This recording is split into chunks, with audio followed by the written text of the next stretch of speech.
আমি জানি আওয়ামী লীগের পরিবারেরও অনেকে নেমেছে। বঙ্গবন্ধু নামে আমাদের মুক্তিযুদ্ধ হয়েছে, আমাদের স্বাধীনতা সংগ্রাম হয়েছে।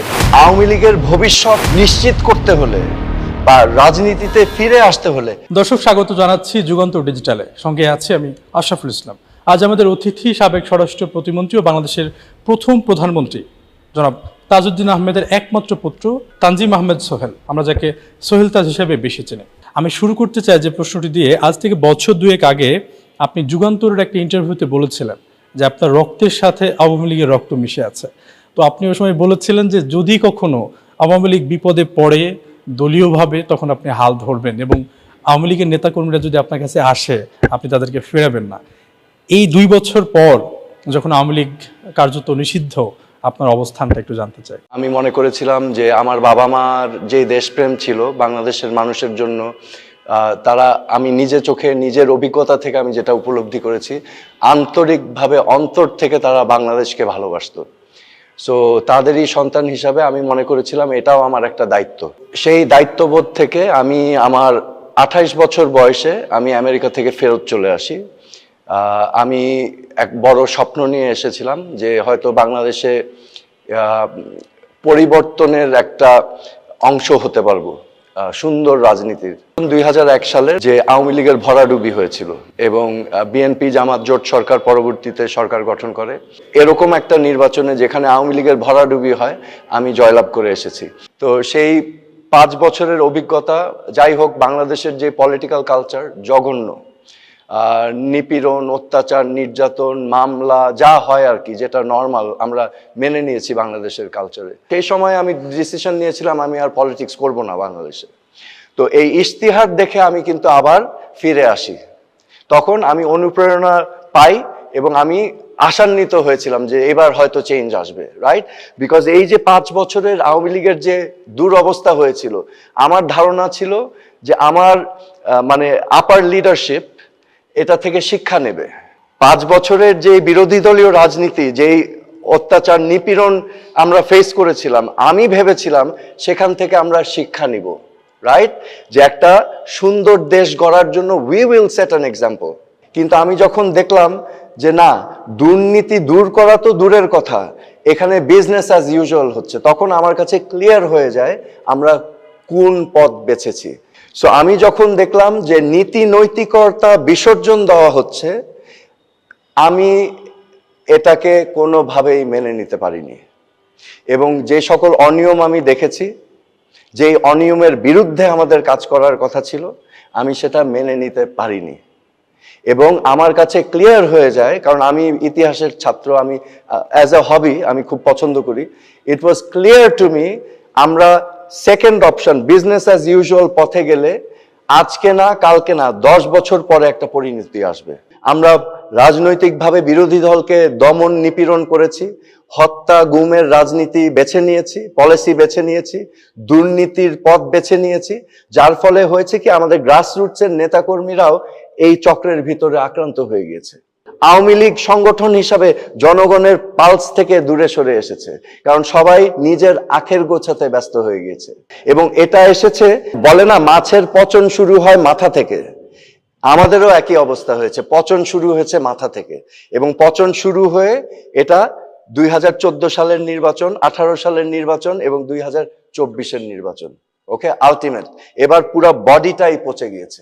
আপনি সম্প্রতি প্রধান উপদেষ্টার সাথে দেখা করেছেন, এটা নিয়ে অনেকেই কিন্তু বলেছে যে সোহেল তাজ হয়তো বা আওয়ামী লীগের দায়িত্ব নিতে পারে, এবং অনেকে এইভাবে বলেছে যে আওয়ামী লীগ যতবার বিপদে পড়েছে এই তাজউদ্দিন পরিবার আওয়ামী লীগকে বাঁচাইছে।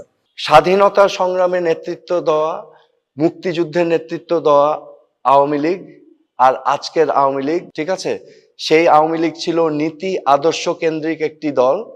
আর আজকের আওয়ামী লীগ যেটা বর্তমানে এক্সিস্ট করছে, this is a corrupt mafia league, okay? এটা let's be clear about this. So আমার কোনো এক্সপেকটেশন নাই এই দল থেকে, কারণ যতক্ষণ পর্যন্ত ভিতর থেকে এই রিয়েলাইজেশন না আসবে যে আমাদের পচন হয়েছে এবং ওই পচনটাকে কেটে ফেলে দিতে হবে। এখন পর্যন্ত শুনেছেন শুধু আমি বলে যাচ্ছি যে অনুশোচনা করতে হবে, আত্ম উপলব্ধি করতে হবে, রিয়েলাইজেশন আসতে হবে। তো আমি যে কিছু করব, আমার কোনো আগ্রহ নেই, কারণ এখানে কোনো রিয়েলাইজেশন নাই। মানে আপনি ভালো কিছু দেখছেন না? আমি তো কোনো ভালো কিছু দেখছি না। এটা তো একটা পচন ধরা দল, এখানে তো কেউ বেরিয়ে আসতে পারছে না। এটা একটা পরিবার কেন্দ্রিক দল হয়ে গেছে। বাট একটা দল তো কারো প্রাইভেট প্রপার্টি হতে পারে না। দলের তো একটা নীতি আদর্শ ছিল। আমাদের মুক্তিযুদ্ধের চেতনা, যেটা আমরা বারবার বলি চেতনা, যেই চেতনা বিক্রি করে একটা ঢাল হিসাবে ব্যবহার করা হয়েছে এতদিন এই সকল অনিয়ম দুর্নীতি সবকিছুর বিরুদ্ধে। এবং মুক্তিযুদ্ধর তাৎপর্য এবং মুক্তিযুদ্ধকে ধ্বংস করা হয়েছে তো এই গত 15 বছর। মুক্তিযুদ্ধর যে তাৎপর্য, এটাকে ধ্বংস করেছে আওয়ামী লীগ। মানে ব্যাপারটা এরকম যে যদি আওয়ামী লীগের রাজনীতিতে ফিরতে চায়, বা যেমন তাদের নেতারা যারা আছে তারা যদি ভুল স্বীকার করে আপনাকে হাল ধরতে বলে, আপনি সেটা মানে কিভাবে দেখবেন, বা সেটা আপনি কিভাবে কি মনে করেন আসলে? আওয়ামী লীগের ভবিষ্যৎ নিশ্চিত করতে হলে বা রাজনীতিতে ফিরে আসতে হলে আবার আত্ম উপলব্ধি এবং আত্মসমালোচনা এবং অনুতপ্ত হতে হবে। That is the start, then everything else. আমরা এটা শুনেছি, কিন্তু আমি আপনার কথা বলছি যে একজন রাজনীতিবিদ, আপনার এলাকায় কাপাসিয়ায় আপনার জনপ্রিয়তা আছে, আপনি কি কখনো আর রাজনীতিতে ফিরবেন না? নাকি যদি কখনো সিচুয়েশন ডিমান্ড করে, জনগণ চাই, আপনি কোনোভাবে ফিরতে পারেন? এই মুহূর্তে আমি ফ্র্যাঙ্কলি বলবো, হ্যাঁ, ফ্র্যাঙ্কলি আমি খুব হতাশ। আমি খুবই হতাশ। আমি বাংলাদেশের ভবিষ্যৎ ভালো দেখছি না। হ্যাঁ, এবং আমি আশা করছিলাম যে একটি সুন্দর ভবিষ্যৎ হবে, বাট আমাদের সেই নোংরা পচা নষ্ট রাজনীতির কালচার এখনো চেঞ্জ হয়নি। সো নো, আমি একেবারে ইন্টারেস্টেড না। আপনি যখন মন্ত্রিত্বটা ছাড়লেন তখন কিন্তু ঘোষণা দিয়ে ছেড়েছিলেন, আপনি কিন্তু বলেননি যে আপনাকে কে বাধা দিয়েছে, কারা আপনাকে কাজ করতে দেয়নি। এই 25-এ এসে আপনি একটু যদি বলতেন যে ওই সময়ে আপনাকে কাজ করতে দেওয়া হয়নি, কোন পুলিশ কর্মকর্তা বা কোন প্রশাসনের কর্মকর্তারা তারা কুরাম করে এইভাবে একটা মন্ত্রীকে থামিয়ে দিয়েছিল, এরকম কোনো ঘটনা প্রবাহ আপনার? হ্যাঁ, এরকম ঘটনা প্রবাহ কোনো পুলিশ কর্মকর্তার তো ক্ষমতা নেই, এটা একেবারে উপর থেকে হয়েছে। সেটা যদি আমি বলি, একটু ঘটনা, যদি একটা গল্প জানতে চাই যে এইভাবে আসলে হয়েছে, মানে যদি আপনি বলতেন আর কি আপনার অভিজ্ঞতার কথাটা। হ্যাঁ, আচ্ছা, আমি দায়িত্ব নেওয়ার পর আমার পুলিশের আইজি, র্যাবের ডিজি, কোস্টগার্ডের ডিজি, সে সময় বিডিআর এর ডিজি, জেল কর্তৃপক্ষের ডিজি, আনসার বাহিনীর ডিজি, সকল প্রধানদেরকে আমি ডেকেছিলাম আমার অফিসে এবং আমরা একটা মিটিং করেছিলাম। সেই মিটিংয়ে আমি বলেছিলাম যে আজকে থেকে this ministry will be corruption free. এখানে কোনো ধরনের বদলি, ট্রান্সফার, বাণিজ্য, নিয়োগ বাণিজ্য আর হবে না। ঠিক আছে, কারণ এই মিনিস্ট্রিটা একটা বিশাল মিনিস্ট্রি। তুমি বুঝতেই পারছো, এখানে অনেক ক্রয় প্রক্রিয়া হয়, অনেক কিছু, অনেক টেন্ডার হয়, অনেক যেমন কোস্টগার্ডের সরঞ্জাম আছে, পুলিশের সরঞ্জাম আছে, কনস্ট্রাকশন হয়, জেল কনস্ট্রাকশন হয়, তারপর আনসার বাহিনী আছে। এখানে ব্যাপক ব্যয়বহুল একটি মিনিস্ট্রি। তা আমি বলেছিলাম এখানে কোনো করাপশন হবে না। এবং আমি ক্যাবিনেট মিটিংয়ে মাননীয় প্রধানমন্ত্রীকে সে সময় বলেছিলাম যে আমরা যদি পুলিশ প্রশাসনে ইনভেস্ট করি আজকে, এবং আমরা একটি নৈতিকভাবে প্রফেশনাল পেশাদার পুলিশ বাহিনী গড়ে তুলতে পারি, ঠিক আছে, তাহলে আজকের ইনভেস্টমেন্ট আমাদের সোসাইটিকে আগামী 10 বছর পরে 1000 গুণ রিটার্ন দিবে ইন গুড গভর্নেন্স। এই কাজগুলো আমি কখন করতে পারবো? আমি তো স্বরাষ্ট্র প্রতিমন্ত্রী, আমার উপরেও তো আছে। আমি যখন দেখলাম যে আমি কাজ করতে যাই, নানা জায়গা থেকে বাধা আসছে এবং ওই বাধাগুলো অদৃশ্য, কিন্তু বাধাগুলো আইডেন্টিফাই করা যায় এক জায়গা থেকে, আমরা ট্রায়াঙ্গুলেট করতে পারি। বুঝাতে পেরেছি? যে আমার কাছে স্পষ্ট হয়ে গিয়েছে বাধাগুলো কোথা থেকে আসছে। বাধাগুলো আসছে প্রাইম মিনিস্টার এবং ওনার আত্মীয় স্বজনের কাছ থেকে, কারণ এই পুরা racket is controlled by them. Sheikh family এবং তাজউদ্দিন আহমেদের ভেতর কিন্তু there was many differences, এবং যেই কারণে আমার বাবা 74 সালে কিন্তু পদত্যাগ করতে বাধ্য হয়, এবং 71 সালের মুক্তিযুদ্ধের সময়কার কিছু ঘটনা, এই সকল কিছুকে মিলিয়ে এখানে একটা অনেকটা একটা আবরণের খেলা, ঠিক আছে? সামনে একরকম, ভিতরে আরেক রকম, বুঝাতে পারছি? সো এই যে ডেকে এনে আমাকে রাখা, this is a drama, okay? এবং রাখাটা হচ্ছে বিকজ তাজউদ্দিন আহমেদ অ্যান্ড তাজউদ্দিনের ফ্যামিলি থাকাটা ইম্পর্টেন্ট। এটা বাইরের আওয়ামী লীগের মাঠ পর্যায়ে মানুষকে দেখানো এটা ইম্পর্টেন্ট যে আমরা ইউনাইটেড। এখন আমি বের হয়ে গেলাম, দ্যাট ক্রিয়েটস ডিভিশন, যে কি হলো, মানুষ কোয়েশ্চেন করবে যে কেন সোহেল তাজ ছেড়ে দিল, কারণটা কি? আমরা তো ওনাকে অনেস্ট হিসাবে জানি এবং আমার বিরুদ্ধে কোনো অভিযোগ নেই, রাইট? সো স্বাভাবিকভাবে সে বাধ্য হয়েছে আমাকে সাথে রাখতে এবং একটা পর্যায়ে জোর জবস্তি করে আমাকে রাখার চেষ্টা। এবং এটা নিয়ে আমি আগেও বলেছি, আর বলতে চাই না, গানও গাওয়া হয়েছে আর কি টেলিফোনে। আচ্ছা, আমরা পরবর্তী প্রশ্নে সেটা হচ্ছে যে নির্বাচন হয়তোবা প্রধান উপদেষ্টা ঘোষণা দিয়েছে ডিসেম্বরের মধ্যে নির্বাচনের সব প্রস্তুতি বা প্রক্রিয়া যেগুলো আছে সম্পূর্ণ করতে। আপনার দৃষ্টিতে একটু ছোট করে জানতে চাই যে আপনি কি মনে করেন নির্বাচন কি মার্চ এপ্রিল বা জুনের মধ্যে সম্ভব কিনা, এবং রাজনৈতিক দলগুলো গতকাল পর্যন্ত বা আজকে পর্যন্ত রাজনৈতিক দলগুলো যে অবস্থান জুলাই সনদ নিয়ে বা লেভেল প্লেইং ফিল্ড নিয়ে, আপনি একদমই যেমন আপনি আজ থেকে 10 বছর আগে পদত্যাগ করছিলেন যে আপনার দলটা রাইট ট্র্যাকে যাচ্ছে না, তো ওইখান থেকে একটা আপনার ভবিষ্যৎ বা কেউ তো ভবিষ্যৎ বলতে পারে না, তবে অবজারভেশন যে কি হতে পারে যে বাংলাদেশের ভবিষ্যৎ খুব ব্লিক। ব্লিক মানে হচ্ছে খুব অন্ধকার। আগামী 30-40 বছরেও আমরা এগুলো থেকে বেরিয়ে উঠতে পারবো না। এটা এটা এটা আমার assessment. I could be wrong. এখন আমরা যদি আচ্ছা একটা একটা করে দেখি, আমরা বিএনপি দেখি যদি, এগেন এটা আমার ব্যক্তিগত অভিমত, আমি জাস্ট শেয়ার করছি। বিএনপি এখন সর্ববৃহৎ রাজনৈতিক দল। নির্বাচন যদি আগামী 3-6 মাসের ভিতর হয়ে যায়, নিশ্চিত তারা জয়লাভ করবে। কিন্তু আমরা বিএনপির কিছু সমস্যা দেখতে পাচ্ছি। মাঠ পর্যায়ের নেতাকর্মীদেরকে কন্ট্রোল করতে তাদের একটু বেগ পেতে হচ্ছে, রাইট? বিকজ তাদের মূল লিডারশিপ এখন তারেক রহমান, উনি দেশের বাইরে আছেন, তো এই জন্য কন্ট্রোল করাটা সমস্যা হয়ে যাচ্ছে। যত দিন যাচ্ছে তত নেগেটিভ, মানুষের মধ্যে একটা নেগেটিভ প্রভাব সৃষ্টি করছে, রাইট? এবং বিএনপি চাচ্ছে যত দ্রুত হোক। So number 1। নাম্বার 2, এখানে আছেন এনসিপি, একেবারে নতুন, এখনো নিবন্ধন হয়নি। এনসিপি হচ্ছে এমন একটি রাজনৈতিক দল যারা চেষ্টা করছে মাঠ পর্যায়ে গ্রাসরুটসে অর্গানাইজ হতে, রাইট? সো তাদের ইন্টারেস্ট হবে নির্বাচনটা যত ডিলে হয়। এটা নর্মাল, এটা আমরা যদি অ্যানালিসিস করি, তাই না? এখানে আমার আবার একটা কথা আছে, NCP young students, that's fine, তারা রাজনৈতিক দল করেছে। আমি আশা করেছিলাম গণ অভ্যুত্থানের পর এই ছাত্র গোষ্ঠী একটি প্রেসার গ্রুপ হিসাবে থাকবে। আমি মনে করি যে এখানে কিছু মিস্টেক হয়েছে, সরকারে যাওয়া এবং রাজনৈতিক দল গঠন করা। হ্যাঁ, কারণ আমরা বাংলাদেশের মানুষ, এই যে যারা নেমেছিল রাস্তাঘাটে, আমি জানি আওয়ামী লীগের পরিবারেরও অনেকে নেমেছে। হ্যাঁ, প্রাইভেট ইউনিভার্সিটির ছেলেমেয়েরা প্রাণ দিয়েছে, রাইট? গার্মেন্টস ওয়ার্কার, শ্রমিকরা প্রাণ দিয়েছে। সবার একটা আকাঙ্ক্ষা ছিল একটা দুর্নীতিমুক্ত দেশ, অনিয়ম মুক্ত দেশ। অথচ এখন আমরা দেখছি যে নানা ধরনের চাঁদাবাজির ঘটনা আসছে। This is creating a very bad perception. ওইটাই বলছি, নতুন দল থেকে আসছে।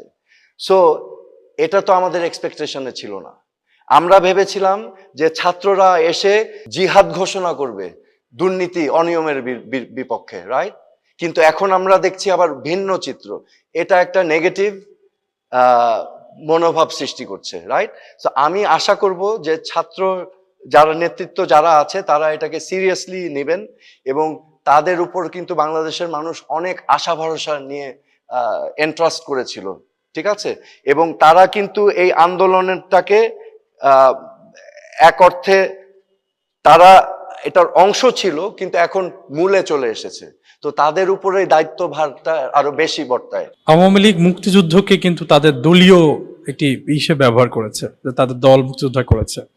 আপনার কাছে কি মনে হয়, অনেকেই, আমার নিজের প্রশ্ন না, দর্শক অনেকে মনে করে যে এনসিপি 24-এর গণ অভ্যুত্থানকে নিজেদের করে নিতে চাচ্ছে, ক্রেডিট নিয়ে ঝামেলা হচ্ছে, এটা দর্শক অনেকে মনে করে। এটা আপনি কোনো সময় অনুভব করেছেন কিনা? যে আসলেই নিচ্ছে? আমি মনে করি যে তাদেরও এটা বুঝতে হবে যে এটা একটা ছাত্র জনতার সম্মিলিত একটা গণ অভ্যুত্থান ছিল। হ্যাঁ, মানুষের এই যে গণ অভ্যুত্থান কিন্তু ডাক দিলে হয় না, এটা মানুষের পার্টিসিপেশন লাগে। লক্ষ লক্ষ মানুষ কিন্তু রাস্তায় নেমে গিয়েছিল, রাইট? কালকে যদি আমি গণ অভ্যুত্থানের ডাক দেই, কোনো কিছু হবে না। এটা ওই যে একটা হাড়ির ভিতরে যে ফুটন্ত জনগণ ছিল, সেটারই বিস্ফোরণ। ঠিক আছে? So they must realise that.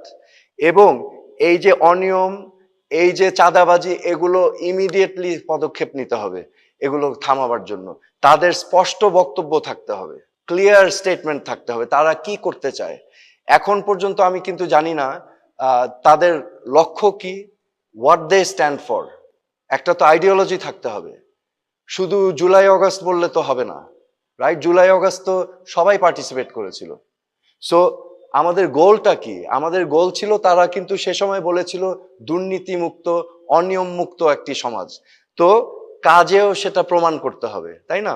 So anyway, তো এখন এনসিপি আছে এমন একটি পরিস্থিতিতে যে তাদের জন্য নির্বাচনটা যত পিছিয়ে যাওয়া যায় তাদের জন্য বেনিফিট, রাইট? ওকে, এখন আমরা চলে আসি জামাত।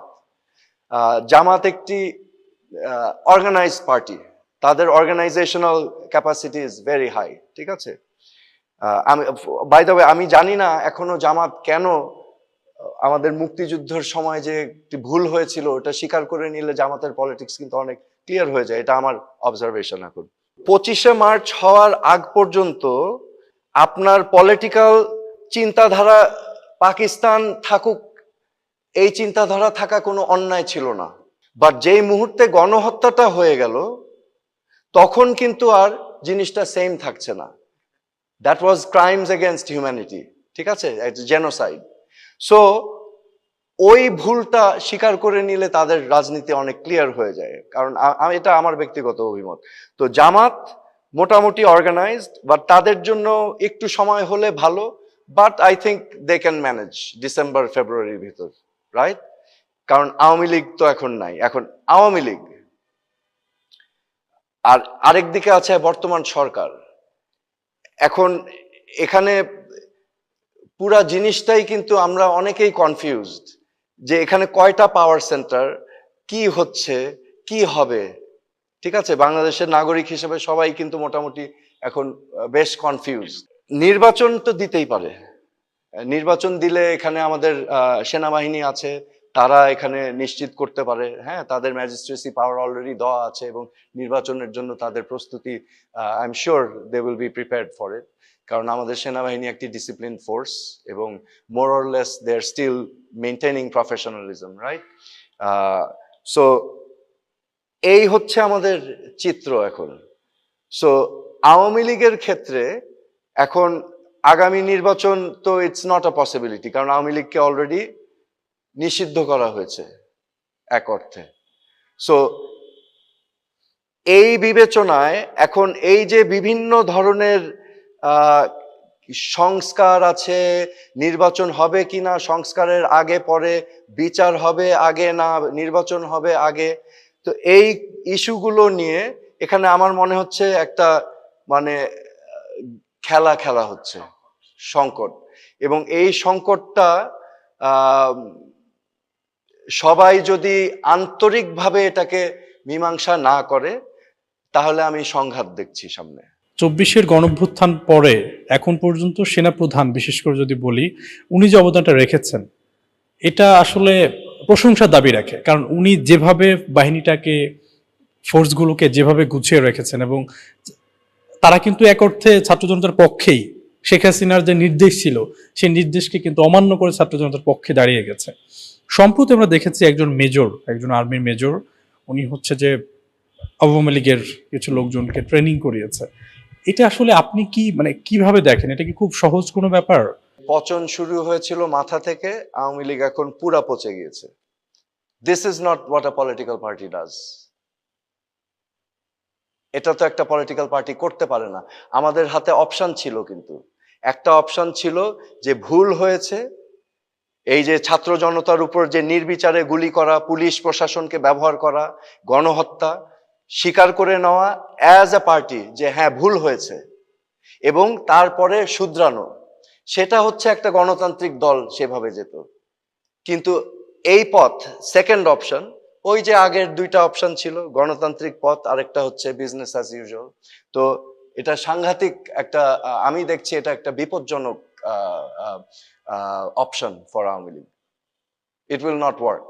আপনি কি মনে করেন যে আবারও কু হতে পারে? আপনি এটা বিশ্বাস করেন? আমি এখানে জাস্ট একজন ব্যক্তি হিসাবে আমার মতামত দিচ্ছি। কি হতে পারে? সংঘাত হলে, যেহেতু আমাদের সেনাবাহিনী আছে আমাদের সার্বিক নিরাপত্তার জন্য, দে মে টেক ওভার এবং তারপরে হয়তো 1-2 বছর পরে আবার নির্বাচন হবে। That is an option. আর কি হতে পারে? Civil war I don't see, সেটা হবে না। হ্যাঁ, বড় জোর। কিন্তু আমি যেটা বারবার বলতে চাচ্ছি, আমাদের একটু ম্যাচিওর হতে হবে, সব দলের ম্যাচিওর হয়ে দেশটা নিয়ে আগে চিন্তা করতে হবে। হ্যাঁ, নিজেরটা না, দেশকে নিয়ে চিন্তা করতে হবে আগে। তো সংঘাত এড়িয়ে গণতন্ত্রের পথে যত দ্রুত চলে যাওয়া যায় ততই ভালো হবে। অনেকে আবার ভয় পাচ্ছে যে নির্বাচন হলে বিএনপি চলে আসবে। আসুক, বিএনপি আসুক, জামাত আসুক, কিন্তু গণতান্ত্রিক প্রক্রিয়াটাকে আমাদের ধারণ করতে হবে। সবশেষ ছোট করে দুটি প্রশ্ন। নতুন দল এনসিপি নির্বাচনে অংশগ্রহণ করলে কেমন পরিমাণ আসন পেতে পারে, এটা আপনার প্রেডিকশন দিয়ে বলবেন, একান্ত প্রেডিকশন। আর সবশেষ বলবেন যে যেহেতু এখন সবচেয়ে বড় দল বিএনপি, আগামীতে রাষ্ট্র পরিচালনা আসবে দলটি, নিশ্চিতভাবে বলা যায় তাদের অধিকাংশ মানুষই সরকারে থাকবে।